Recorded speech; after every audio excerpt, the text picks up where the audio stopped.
Prince Alexander stood at the grand window of Kensington Palace, watching the black sedan disappear through the ornate gates. His wife, Princess Catherine, had just left for what she called an extended visit to her family estate. But everyone in the palace knew the truth. Their marriage, once the fairy tale romance that captivated the nation, was crumbling before the eyes of the world. The morning had started like any other in recent weeks, with tension so thick it could be cut with a knife. Catherine had been packing her belongings methodically, her usually warm demeanor replaced by an icy determination that Alexander had never seen before.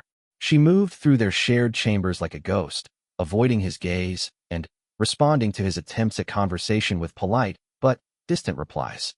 "Catherine, please," Alexander had pleaded one final time as her lady-in-waiting loaded the last of her suitcases. "We can work through this. The children need both of us here."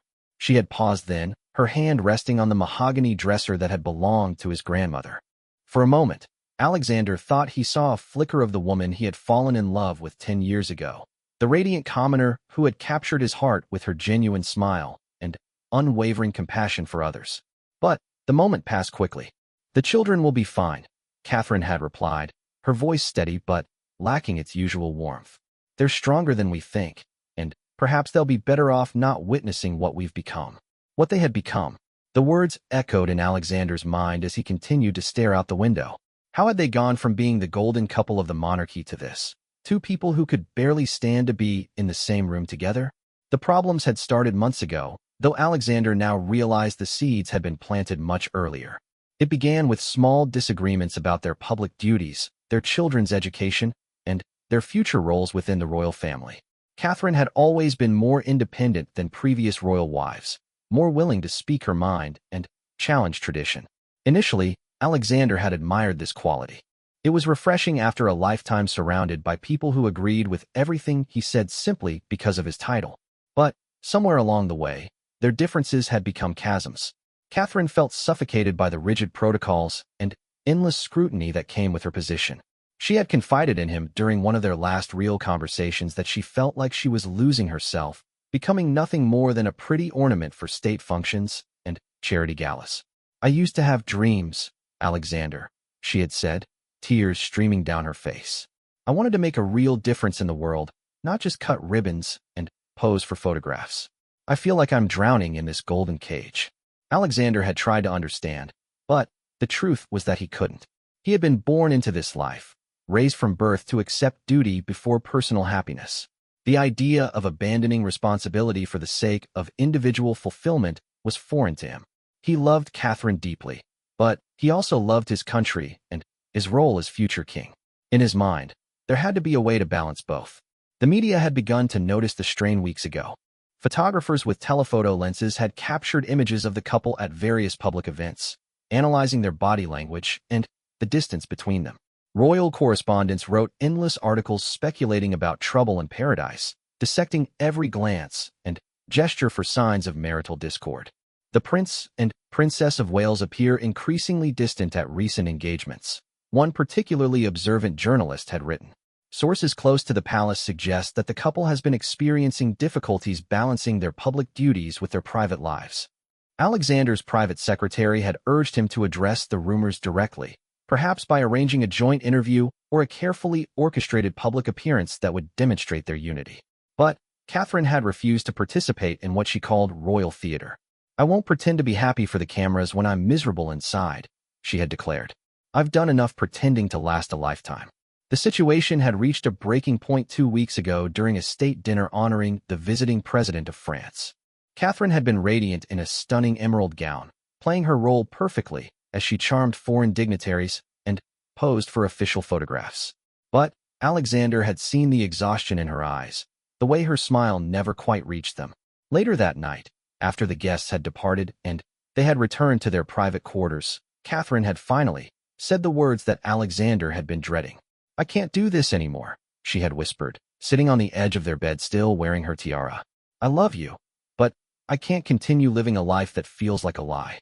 Alexander had spent the following days trying to change her mind, enlisting the help of trusted friends and family members who might be able to reason with her. His younger brother Prince Marcus had attempted to mediate, reminding Catherine of all the good work she had accomplished as a member of the royal family. "You've raised millions for children's charities," Marcus had pointed out during a tense family meeting. "Your advocacy for mental health awareness has changed countless lives. Surely that's worth preserving." But Catherine had remained unmoved. "I can continue that work without being trapped in a marriage that makes me miserable," she had replied. "Alexander deserves someone who can be truly happy in this role, and I deserve the chance to find my own path." The Queen, Alexander's formidable grandmother, had also attempted to intervene. At 87, Queen Elizabeth had seen her share of royal marriages succeed and fail. She had summoned Catherine for a private audience, hoping to appeal to her sense of duty and the greater good of the monarchy. "My dear," the Queen had said in her measured tone, "marriage is not always about personal happiness. Sometimes it's about something larger than ourselves, the continuity of traditions that have served our nation for centuries." Catherine had listened respectfully, but her resolve had not wavered. "Your Majesty, I understand the importance of duty and tradition, but I also believe that authenticity matters. How can I serve the people genuinely if I'm not being genuine with myself?" The Queen had studied her for a long moment before nodding slowly. While she didn't approve of Catherine's decision, she respected her honesty. "You're a remarkable woman, Catherine. I had hoped we could find a way to keep you in our family, but I understand your position." Now, as Alexander watched the last traces of Catherine's departure fade from view, he felt a profound sense of loss that went beyond his personal heartbreak. Catherine had been beloved by the public in a way that few royal family members ever achieved. Her natural warmth and relatability had modernized the monarchy's image and brought them closer to the people they served. The palace's communications team was already working on damage control, preparing statements that would frame Catherine's departure as a temporary separation rather than a permanent break. But Alexander knew the truth would eventually come out, as it always did in the age of social media and relentless press coverage. His phone buzzed with a text message from his father, the king, requesting an immediate meeting. Alexander sighed, knowing that the next few hours would be filled with strategic discussions about how to minimize the impact on the royal family's reputation and the stability of the monarchy itself. As he prepared to leave the window and face the inevitable crisis meetings, Alexander caught sight of his reflection in the glass. He looked older than his 40 years, the weight of responsibility and personal failure etched in the lines around his eyes. The crown that would one day rest on his head felt heavier with each passing day, and now he would bear its weight alone. The thought of continuing his royal duties without Catherine by his side filled him with dread. She had been his partner in every sense of the word, balancing his sometimes serious demeanor with her natural ability to connect with people from all walks of life. Together, they had represented a modern monarchy that could evolve with the times while honoring its historical roots. Now he faced an uncertain future, knowing that the public would be watching his every move for signs of how he was coping with his wife's departure. The children, Prince George, age 8, and Princess Charlotte, age 6, would need explanation and reassurance that their world wasn't falling apart, even though it felt like it was. Alexander straightened his shoulders and prepared to walk into the next chapter of his life, one that would test his strength and character in ways he had never imagined. The future of the monarchy might well depend on how he handled this crisis, both personally and publicly. The emergency meeting convened in the Oak Room within an hour of Catherine's departure. King Henry sat at the head of the polished conference table, his weathered hands clasped tightly as he surveyed the assembled group. To his right sat Queen Victoria, Alexander's stepmother and the king's second wife, her sharp blue eyes scanning the briefing documents with calculated precision. Alexander took his place across from her, still feeling the emotional weight of watching his wife disappear from his life. Also present were Sir Geoffrey Hartwell, the palace's chief communications director, and Lady Margaret Thornton, the Queen's private secretary who had served the royal family for over 2 decades. The atmosphere in the room was tense, heavy with the weight of impending scandal and the need for immediate damage control. "Gentlemen, ladies," King Henry began, his voice carrying the authority that had guided the nation through numerous crises during his 20-year reign. "We find ourselves in an unprecedented situation. Princess Catherine's departure threatens not only the stability of Alexander's marriage, but potentially the monarchy itself." Sir Geoffrey cleared his throat and opened his leather portfolio. "Your Majesty, we've already received 17 calls from major media outlets. The palace gates are surrounded by photographers, and social media is buzzing with speculation. Someone leaked information about the princess's departure within minutes of her leaving the grounds. Alexander felt his stomach drop. He had hoped they would have more time before the news broke publicly. How much do they know? More than we'd like, Sir Geoffrey replied grimly. Several sources are reporting that the princess left with multiple suitcases and her personal staff. One photographer captured images of her looking distressed as her car passed through the gates. Queen Victoria leaned forward, her perfectly coiffed silver hair catching the light from the crystal chandelier above. She had married King Henry 5 years ago, following the death of Alexander's beloved mother, and had worked tirelessly to establish herself as a respected member of the royal family. However, her relationship with Catherine had always been complicated, marked by subtle tensions over protocol and influence within the family hierarchy. Perhaps this is an opportunity, Victoria said, her voice measured but carrying an undertone that made Alexander look up sharply. Catherine has been increasingly difficult to manage in recent months. Her refusal to follow established protocols and her insistence on modernizing every tradition has created unnecessary complications. Victoria, King Henry warned, but she continued, I'm simply saying that Alexander might be better served by a partner who understands the true meaning of duty and sacrifice. Someone who embraces royal traditions rather than constantly challenging them. The words hung in the air like a physical presence. Alexander felt heat rising in his chest, a combination of grief and anger that threatened to overwhelm his usual diplomatic composure. Even Lady Margaret, known for her unflappable demeanor, shifted uncomfortably in her chair. Catherine dedicated her life to this family, Alexander said, his voice tight with controlled emotion. She raised millions for charity, modernized our approach to mental health advocacy, and connected with the public in ways that strengthened the monarchy. Her leaving isn't an opportunity, it's a catastrophe. Victoria's expression didn't change, but her eyes hardened slightly. Of course, dear. I didn't mean to suggest otherwise. I simply think we should consider all possibilities as we move forward. Sir Geoffrey, sensing the growing tension, quickly redirected the conversation. Your Majesty, we need to decide on our immediate response. Do we confirm the separation, deny it, or deflect until we have more time to prepare? King Henry rubbed his temples, a gesture that revealed the toll this crisis was taking on him. At 68, he had hoped to spend his remaining years on the throne focusing on his legacy rather than managing family scandals. What are our options? He asked wearily. We could issue a statement saying that the princess is taking a brief respite at her family estate to focus on her health and well-being, Sir Geoffrey suggested. Buy us some time while we figure out the long-term strategy. And when she doesn't return? Alexander asked. When it becomes clear that this isn't temporary? Lady Margaret spoke up for the first time. There's also the matter of the children, Your Highness. Prince George and Princess Charlotte will need to be shielded from media speculation while this situation develops. Alexander nodded gratefully. At least someone was thinking about his children's welfare. They're both at school today, but they'll need to be briefed carefully when they return home. I could help with that, Victoria offered, and something in her tone made Alexander study her more carefully. Children need stability during times like these. Perhaps they should spend more time with their grandfather and me, away from the uncertainty. There it was again, that subtle suggestion that Victoria could somehow fill the void left by Catherine's departure.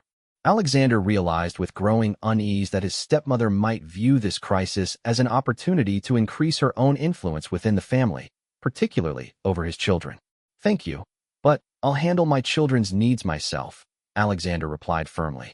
The meeting continued for another hour, with various strategies discussed and contingency plans developed.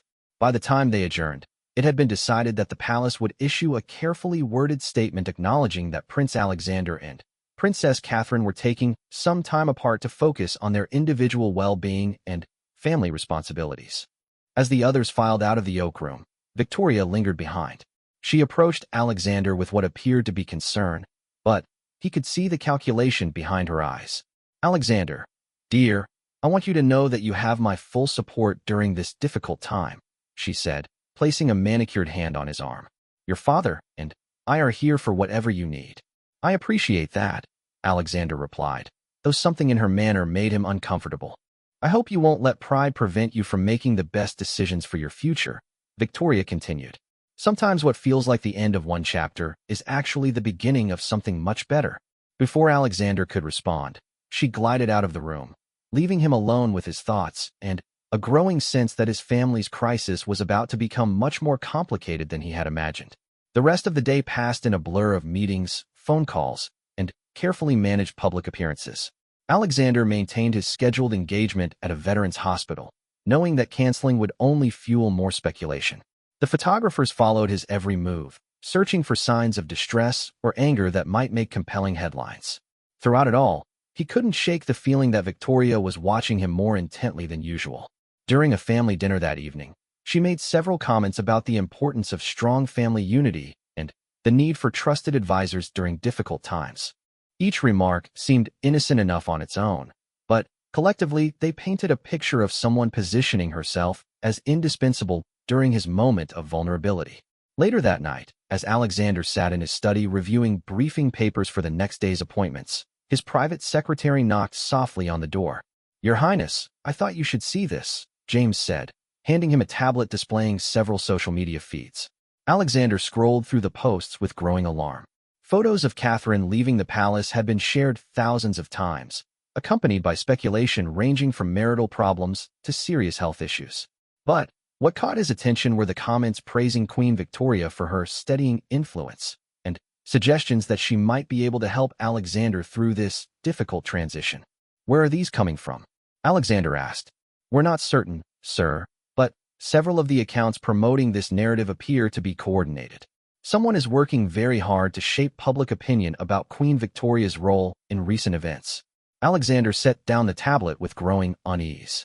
The idea that his stepmother might be actively working to benefit from his marriage's collapse was almost too disturbing to contemplate.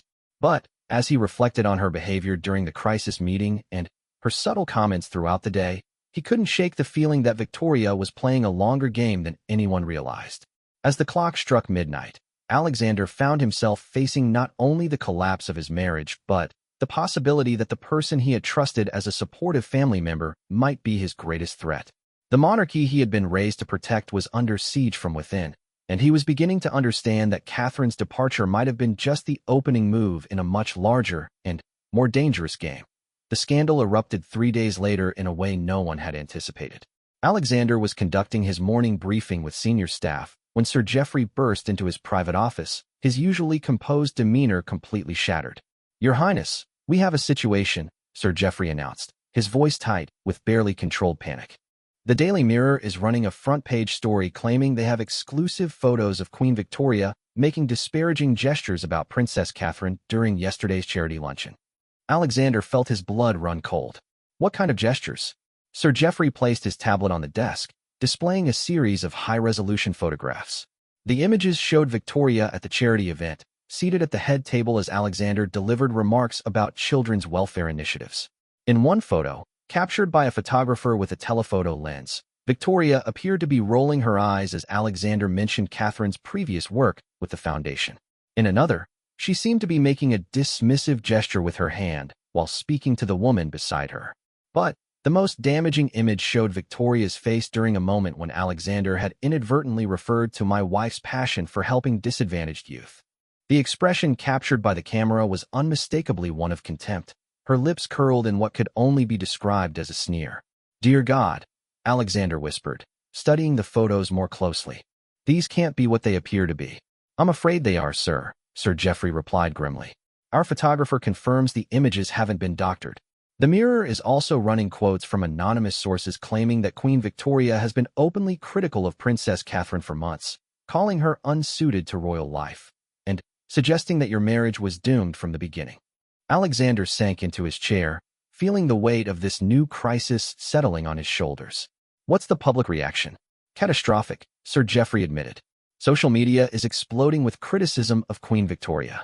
The hashtag Camilla shame is trending worldwide, and several major publications are picking up the story. The palace switchboard is flooded with angry calls from the public." James, Alexander's private secretary, entered the office with additional updates that only made the situation worse. "Your Highness, 3 major children's charities have issued statements expressing concern about Queen Victoria's apparent lack of respect for Princess Catherine's charitable work. The Children's Foundation is reconsidering their royal patronage." Alexander rubbed his face with both hands, trying to process the magnitude of the crisis. In less than 72 hours, his family had gone from dealing with a private marital separation to facing a full-blown public relations disaster that threatened to damage the monarchy's reputation for years to come. "Where is Victoria now?" he asked. "Queen Victoria is at Highgrove House, sir. The king is with her, and we understand they're in emergency discussions with their own communications team." Alexander stood and walked to the window overlooking the palace gardens, where protesters were already beginning to gather. Their signs were clearly visible even from this distance. "Respect Catherine," and "Victoria must apologize." The crowd was growing larger by the hour, a mixture of royal supporters who felt betrayed by Victoria's apparent callousness and Catherine's longtime admirers who were outraged by the disrespect shown to their beloved princess. The irony wasn't lost on Alexander. For years, Victoria had worked meticulously to build her reputation as a dignified and caring stepmother to the nation. She had been careful to honor the memory of Alexander's deceased mother while carving out her own respected role within the royal family. Her charitable work with literacy programs and support for military families had earned her genuine admiration from the public. Now, in a matter of hours, that carefully constructed image was crumbling. The photos revealed a side of Victoria that the public had never seen: petty, jealous, and dismissive of someone they had grown to love. Worse, the timing couldn't have been more damaging, coming just days after Catherine's departure when emotions were already running high. Alexander's phone buzzed with an urgent call from his father. King Henry's voice was strained, carrying a weariness that made him sound older than his years. "Alexander, I need to see you immediately. She's quite distressed about these photographs. She claims they've been taken out of context." "Have they been?" Alexander asked, though he suspected he already knew the answer. There was a long pause before his father replied. "I'm afraid not, son. Victoria has admitted to me that she's been frustrated with Catherine's approach to royal duties. She feels that Catherine's modern methods have undermined traditional protocols that took decades to establish." Alexander felt anger rising in his chest. So she decided to express that frustration through public gestures while Catherine's reputation and our family's stability hang in the balance. "It's complicated, Alexander. Victoria didn't know she was being photographed, and she certainly didn't intend for her private feelings to become public. But they were her genuine feelings," Alexander said, the reality of the situation becoming clearer. "She really does blame Catherine for the problems in our marriage." King Henry's sigh was audible through the phone. "I think Victoria believed that if Catherine left, it might ultimately be better for the family. She never wanted your marriage to fail, but she thought Catherine was incompatible with royal life." The admission hung between them like a toxic cloud. Alexander realized that Victoria's behavior during their crisis meetings hadn't been opportunistic maneuvering. It had been a revelation of her true feelings about his wife. The woman he had trusted as a supportive family member had been secretly hoping for his marriage to collapse. "The public isn't going to forgive this," Alexander said quietly. "They loved Catherine, and they're going to see this as proof that the royal family drove her away. What do you suggest we do?" Alexander looked out at the growing crowd of protesters and made a decision that surprised even himself. Victoria needs to issue a full public apology. Not a carefully worded statement from the palace communications team, but a genuine, personal acknowledgement of her behavior and its impact. "Alexander, she's your stepmother and the queen consort. Forcing her to publicly apologize it would be taking responsibility for her actions," Alexander interrupted. "If we try to minimize this or deflect blame, it will only get worse. The public can forgive mistakes, but they won't forgive arrogance or refusal to acknowledge wrongdoing." The call ended with King Henry promising to discuss the matter with Victoria, though Alexander suspected it wouldn't be an easy conversation. Victoria had always been proud of her position and protective of her reputation. The idea of publicly admitting fault would likely be deeply challenging for her. As the day progressed, the crisis continued to escalate.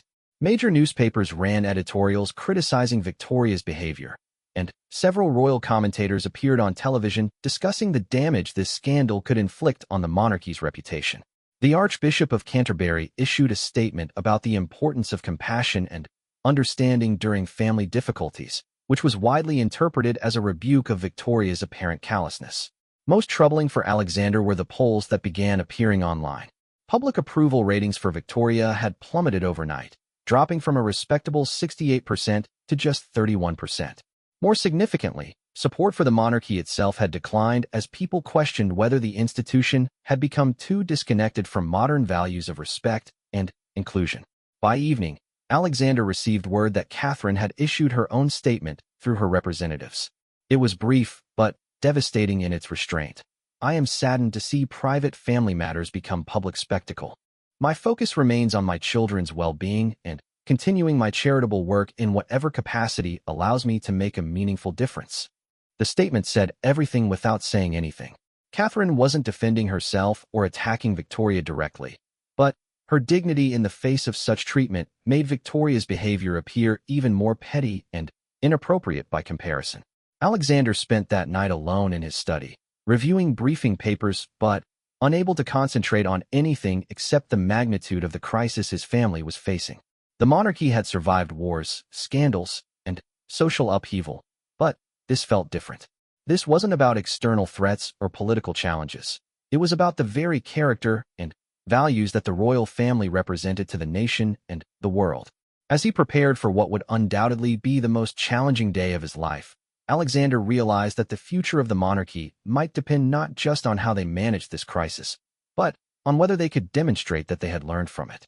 The public was watching, waiting to see if the royal family would close ranks and protect their own, or if they would choose accountability and genuine change over self-preservation. The next few days would reveal whether the institution Alexander had been raised to serve could evolve quickly enough to survive the storm that Victoria's moment of contempt had unleashed upon them all. The morning brought no respite from the crisis that was rapidly consuming the royal family. Alexander woke to find his private secretary waiting outside his chambers with an expression that immediately told him the situation had worsened overnight. "Your Highness, we have multiple urgent developments," James reported, his voice heavy with exhaustion. "First, the Prime Minister's office has called an emergency meeting with your father. Second, 3 Commonwealth nations have issued statements expressing concern about the royal family's internal stability. And third, Queen Victoria collapsed at Highgrove House early this morning and was rushed to hospital." Alexander felt the world tilt beneath him. Despite his anger at Victoria's behavior, the thought of her being seriously ill added a new dimension of complexity to an already impossible situation. "What's her condition?" "The doctors are calling it severe stress-related exhaustion, but she's stable. However, the king is requesting that all family members come to the hospital immediately." Alexander dressed quickly and made the journey to the private hospital where Victoria was being treated. The building was surrounded by media crews and concerned well-wishers, creating a circus atmosphere that felt inappropriate given the gravity of the situation. Inside the hospital's private wing, Alexander found his father sitting in a sterile waiting room, looking every one of his 68 years. King Henry's usually impeccable appearance was disheveled, his tie loosened, and his hair unkempt from running his hands through it repeatedly. "How is she?" Alexander asked, taking a seat beside his father. "Physically, she'll recover," Henry replied wearily. "Emotionally, I think the weight of what's happened has finally hit her. She's been awake for hours, crying and asking how she could have been so foolish. Has she seen the latest coverage?" Henry nodded grimly. "That's what triggered the collapse. Her aide showed her the morning papers, thinking she needed to know how bad things had gotten. The headlines were—" He paused, struggling for words. "Devastating doesn't begin to cover it." Alexander had seen them too. "Queen's cruel sneer drove beloved princess away," screamed the front page of the nation's largest tabloid. "The face of royal intolerance," declared another, using the photo of Victoria's contemptuous expression as their lead image. Even the traditionally supportive royal press had turned against her, with editorials calling for serious consequences for her behavior. "Alexander," his father continued, "Victoria wants to abdicate her title and withdraw from public life entirely. She believes it's the only way to save the monarchy from further damage." The suggestion stunned Alexander. While Victoria's behavior had been inexcusable, having her simply disappear would raise even more questions about the royal family's stability and their treatment of those who made mistakes. "That might actually make things worse," Alexander said slowly. "It would look like we're throwing her away to protect ourselves, just like people are saying we did with Catherine." Before his father could respond, Dr. Matthews, Victoria's physician, approached them with an update. "Your Majesties, Queen Victoria is asking to see you both. She's quite agitated and insists she needs to make some sort of statement immediately." They found Victoria in a private room, connected to monitoring equipment, but sitting upright in bed. Her usual composed appearance was completely absent. Her hair hung limply around her shoulders, and her face was pale and drawn. When she saw Alexander, her eyes immediately filled with tears.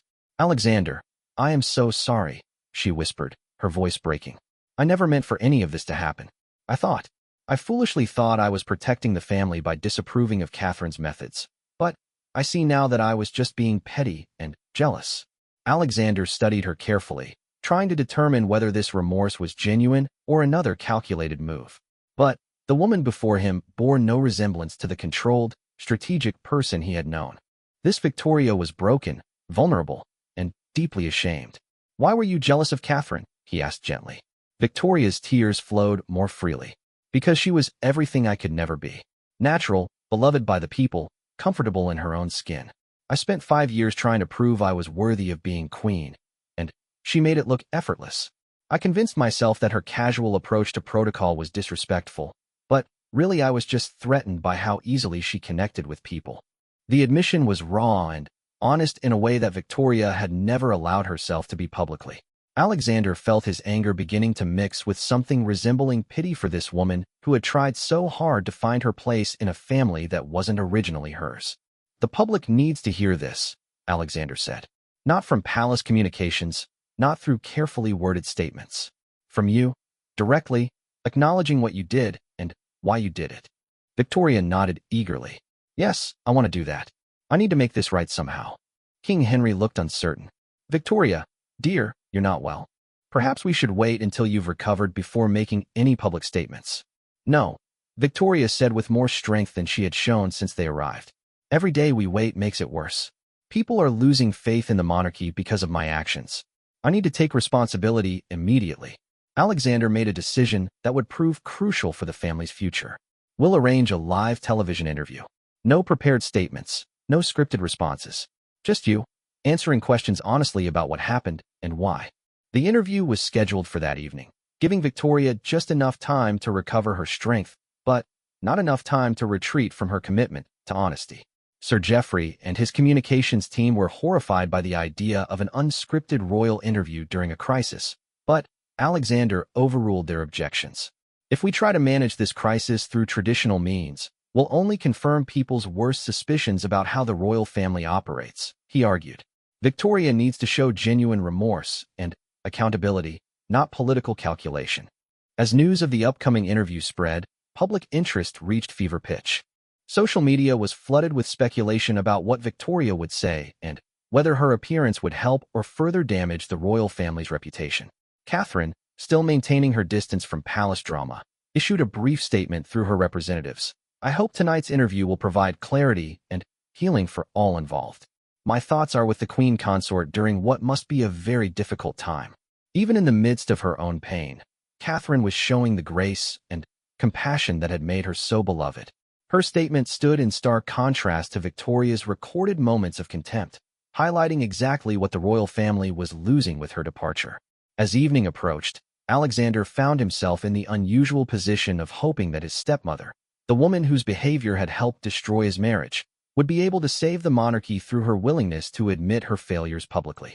The interview would either mark the beginning of the royal family's recovery from this crisis or cement their reputation as an institution incapable of the basic human decency that their subjects expected from them. Either way, by the end of the night, everything would be different. The monarchy that Alexander would one day inherit would be forever changed by Victoria's moment of truth, and he could only hope that her courage in facing her mistakes would prove to be the first step toward rebuilding the trust that her contempt had so thoroughly shattered. The cameras were being set up in the hospital's conference room as Alexander prepared for what would undoubtedly be one of the most crucial moments in the modern history of the royal family. The future of the crown itself might well depend on whether Victoria could find the words to heal the damage her silence had allowed to fester. The television studio felt suffocatingly quiet as Queen Victoria sat across from veteran journalist Margaret Thornberry, the nation's most respected royal correspondent. Victoria had insisted on wearing minimal makeup, saying she wanted to appear as herself rather than hide behind royal polish. The result was a woman who looked fragile, human, and utterly unlike the composed queen consort the public had known for 5 years. Across the country, an estimated 37 million people tuned in to watch what had been billed as the most important royal interview in decades. In pubs and living rooms, people gathered around television screens, waiting to see whether Victoria would offer genuine accountability or attempt to salvage her reputation through careful political maneuvering. Alexander watched from a private room adjacent to the studio, his hands clasped tightly as he prepared for his stepmother to either redeem herself or deliver the final blow to his family's credibility. "Your Majesty," Margaret Thornberry began, her voice carrying the gravity appropriate to the moment. "Thank you for agreeing to this interview during what must be an extraordinarily difficult time. Let's begin with the photographs that have caused such controversy. Can you explain what was happening in those images?" Victoria took a shaky breath, her hands visibly trembling as she looked directly into the camera. "Margaret, I want to be completely honest with your viewers, even though it's deeply embarrassing to admit. Those photographs captured me exactly as I was in those moments, showing contempt and disrespect for Princess Catherine and her work." The directness of her admission sent a ripple of surprise through social media, where viewers had expected carefully crafted denials or explanations about context being misunderstood. There was no misunderstanding, no taken out of context moment. Victoria continued, her voice gaining strength as she spoke.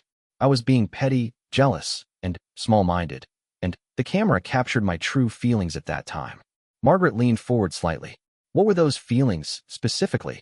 Victoria's eyes filled with tears, but she maintained eye contact with the camera. "I was jealous of Catherine's natural ability to connect with people. I had spent 5 years working incredibly hard to earn the public's respect and find my place in this family. Catherine made it look effortless, and instead of admiring her for that gift, I resented her for having what I struggled to achieve." The confession was more raw and honest than anything a senior royal had ever shared publicly. Alexander felt his breath catch as he realized Victoria was choosing complete vulnerability over self-preservation. "I convinced myself that Catherine's more casual approach to some royal protocols was somehow disrespectful to traditions that I had worked so hard to master," Victoria continued. "But the truth is, I was threatened by her authenticity. She was comfortable being herself in a way that I had never learned to be." Margaret asked the question that everyone was thinking. "Do you believe your attitude contributed to the breakdown of Prince Alexander and Princess Catherine's marriage?" Victoria was quiet for a long moment, tears streaming down her face. "I think Catherine felt unwelcome and unsupported in ways that I didn't even realize I was contributing to. When someone you should be able to trust as family is secretly judging and resenting you, it must create an atmosphere of tension and isolation." She paused, struggling to compose herself before continuing. "Catherine has shown me nothing but kindness and respect for 5 years. She included me in family celebrations, consulted me on charitable initiatives, and treated me like the mother figure I had hoped to become for Alexander. In return, I harbored petty jealousies and criticisms that I should have kept to myself, or, better yet, examined and overcome." Social media responses were immediate and divided. Many viewers expressed surprise at Victoria's candor, with comments ranging from, "I never expected such honesty from a royal," to "This is what accountability looks like." Others remained skeptical, viewing the interview as a calculated attempt to generate sympathy. Margaret pressed further, "What would you say to those who believe this is simply a public relations strategy to save your reputation?" Victoria looked directly into the camera with an intensity that seemed to reach through television screens across the nation. "I would say that if this were about saving my reputation, I would never admit to being jealous and petty on national television. My reputation as I knew it is over, and I accept that completely." Her voice grew stronger as she continued.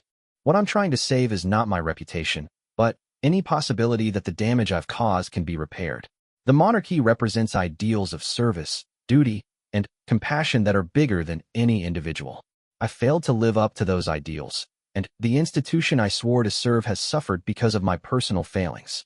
The interview continued for 45 minutes, with Victoria answering every question without deflection or excuse. She acknowledged that her behavior had likely contributed to Catherine feeling unwelcome in the royal family. She admitted that her comments during family meetings about Catherine's approach to royal duties had been unfair and unsupportive. Most importantly, she took complete responsibility for the crisis that was now threatening the monarchy's standing. "Princess Catherine deserved better from me," Victoria said as the interview neared its end. She deserved a supportive family member who celebrated her strengths instead of resenting them. Prince Alexander deserved a stepmother who was working to preserve his marriage, not undermining it through passive aggression and judgment. Margaret asked the final question that many viewers had been waiting for. What do you hope happens next? Victoria's answer was simple but profound. I hope Catherine can find happiness and fulfillment, whether that's within the royal family or outside it. I hope Alexander can rebuild trust with his wife, and that they can find a path forward together. And I hope the British people can see that the monarchy is capable of growth, accountability, and genuine change when we fall short of the standards we should represent. As the interview concluded, Alexander sat in stunned silence. Victoria had exceeded every expectation of honesty and accountability he had imagined possible. She had essentially sacrificed her own reputation to give the monarchy a chance at redemption through authentic remorse and responsibility. The public reaction was swift and more positive than anyone had dared hope. Within hours of the interview's conclusion, social media sentiment had shifted dramatically. The hashtag real accountability began trending, with many people expressing respect for Victoria's willingness to admit fault so completely. More importantly, several major newspapers ran editorial pieces praising the interview as a model of how public figures should respond to their mistakes. Queen Victoria's lesson in leadership read one headline, while another declared, "This is how you take responsibility." The real test, however, came 3 days later when Catherine issued her first public statement since Victoria's interview. Alexander held his breath as he read her words. Queen Victoria's courage in taking complete responsibility for her actions has shown me the kind of grace and strength that the royal family is capable of at its best. Her honesty has opened a door for healing that I didn't think was possible. While Alexander and I still have much work to do on our relationship, I am grateful for this opportunity to move forward without the burden of unspoken resentments and misunderstandings. The statement continued, I want to thank the British people for their support during this difficult time. Your kindness has reminded me why serving this nation alongside the royal family has been such an honor. I look forward to continuing that service in whatever capacity allows me to make the greatest positive impact. Alexander felt hope for the first time in weeks. Catherine wasn't committing to returning immediately, but she was leaving the door open for reconciliation. More importantly, she was acknowledging the possibility of continued service to the monarchy. Victoria's interview had achieved something that months of traditional crisis management could never have accomplished. By choosing complete honesty over self-protection, she had demonstrated that the royal family was capable of genuine accountability and growth. The monarchy emerged from the crisis fundamentally changed. Victoria's admission of fault had set a new standard for how royal family members should respond to their mistakes. The institution had proven it could evolve and demonstrate the very human qualities of humility and growth that the public needed to see from their representatives. Alexander realized that while his marriage still faced enormous challenges, Victoria's courage had given them all a foundation of honesty on which to rebuild. The woman who had nearly destroyed his family through her contempt had ultimately saved them through her willingness to face that contempt honestly and take complete responsibility for its consequences. The future remained uncertain, but for the first time since Catherine's departure, Alexander believed that future might include the possibility of redemption, healing, and a monarchy that had proven itself capable of the authentic accountability that modern citizens deserved from their institutions and leaders.